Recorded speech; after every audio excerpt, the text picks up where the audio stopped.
Of my life, Divyansh, the godmothers of my life.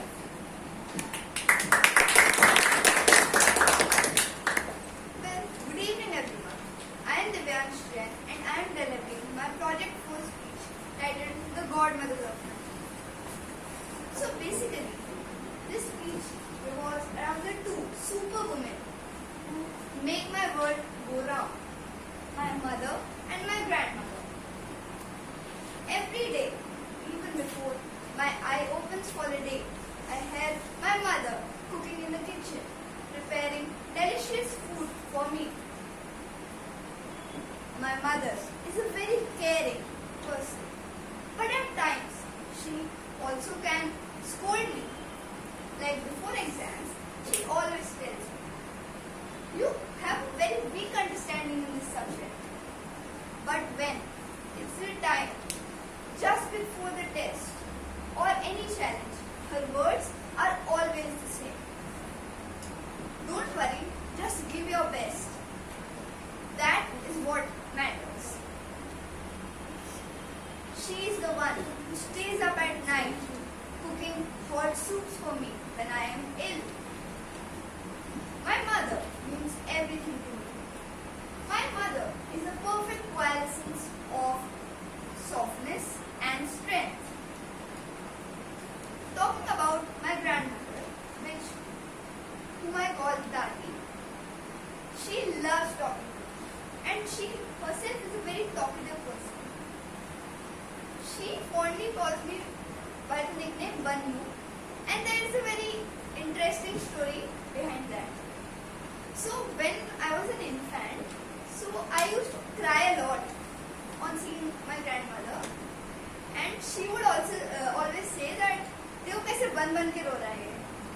So that's where the name Bannu originated from. So it means that a person who cries, like who gives a melodrama. Sometimes like I feel awkward because she calls me that nickname in odd places, but at home it feels homely when she calls me that. In fact, like I don't ever think she has called me by my real name, Divyansh. So, like, she is a very funny person at times because she always prevents my grandfather from eating sweets and namkeen. But she herself, whenever she finds the opportunity, she never leaves the chance to tuck in those things. And one thing that makes the whole house laugh is the quarrel between my grandparents, which often revolves around a very silly issue. For example, oh, you did not put your clothes at the right place, and it just feels of so less importance. And when they quarrel with each other, they do not use any offensive language. Instead, they make the whole house laugh with their statements. So that's what I can learn from them.